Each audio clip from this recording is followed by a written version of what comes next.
வணக்கம். ஹரிணி லா சர்க்கிள்ல இருந்து நான் உங்க அட்வொகேட் ஃப்ரெட்ரிக்.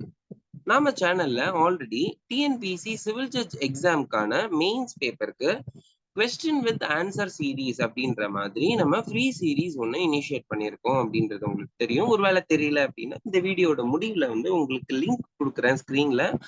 அந்த வீடியோவை கிளிக் பண்ணி முழுமையா பாருங்க. நம்ம வந்து டே 1ல இருந்து அதை ஆரம்பிச்சிட்டோம். இந்த ஃப்ரீ இனிஷியேட்டிவ் என்ன அப்படின்னா, டிஎன்பிஎஸ்சி மெயின்ஸ் எக்ஸாம்ல நம்ம கொஸ்டின் கேட்ட உடனே ஆன்சர் எழுதுற மாதிரி சினாப்சிஸ் வைஸ் உங்களுக்கு நான் என்ன எழுதணும் அப்படின்னு ஹெட்டிங்ஸ் கொடுத்துருவேன். நீங்க அதுக்கு நோட்ஸ் ப்ரிப்பேர் பண்ணி எழுதுற மாதிரி இருக்கும்.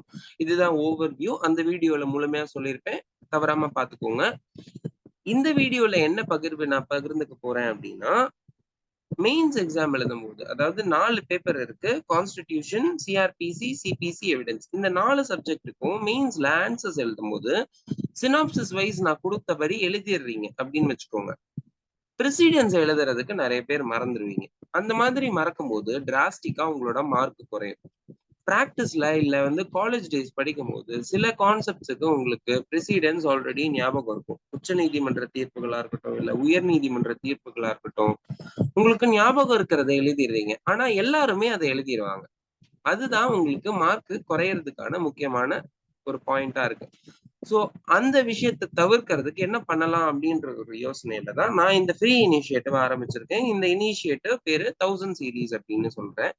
சோ இந்த 1000 சீரீஸ் என்ன அப்படின்னா, கான்ஸ்டிடியூஷன், சிபிசி, சிஆர்பிசி, எவிடன்ஸ் இந்த 4 கான்செப்ட்ஸ்லயும் உள்ள கோட்ஸ்லயும் உள்ள ப்ரெசிடென்ஸ் இருக்கு தெரியுங்களா?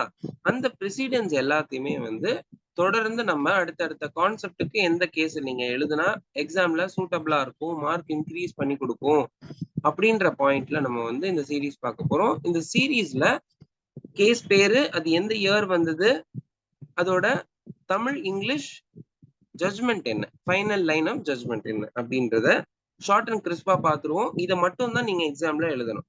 கதையா ஃபேக்ட்ஸ் உட்காந்து நிறைய எழுத வேணாம். ஜஸ்ட் இந்த பாயிண்ட்டை மட்டும் எழுதினீங்கனாலே உங்களுக்கு மார்க் பூஸ்ட் பண்ணி கொடுக்கும் அந்தந்த டாபிக். ஸோ ஃபர்ஸ்ட் கேஸ் வந்து Ram Jawaya Kapur versus state of Punjab. இந்த கேஸ் வந்து 1955ல தீர்ப்பு கொடுத்துருப்பாங்க.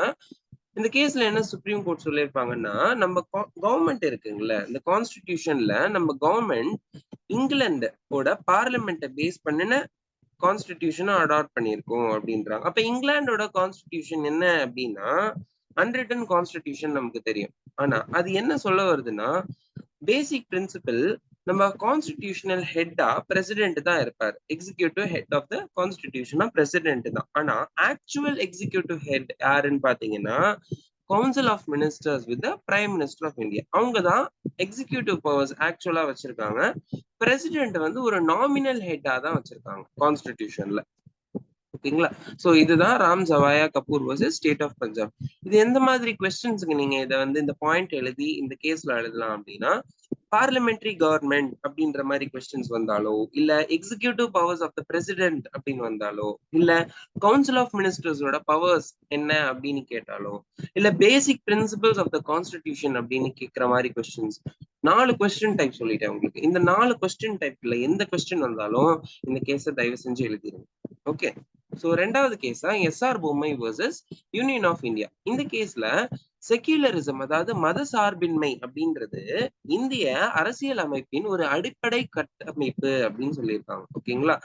இது சுப்ரீம் கோர்ட் இன்னும் என்ன சொல்லுது இந்த பாயிண்ட பேஸ் பண்ணினா, மத சார்பின்மை அப்படின்றது ஒரு positive meaning. It develops the understanding and respect towards different religion. மற்ற மதங்களை அது புரிதல் ஏற்படுத்துறதுக்காகவும் அதை வளர்ப்பதற்காகவும் உச்ச நீதிமன்றம் இந்த தீர்ப்பை கொடுத்திருப்பாங்க.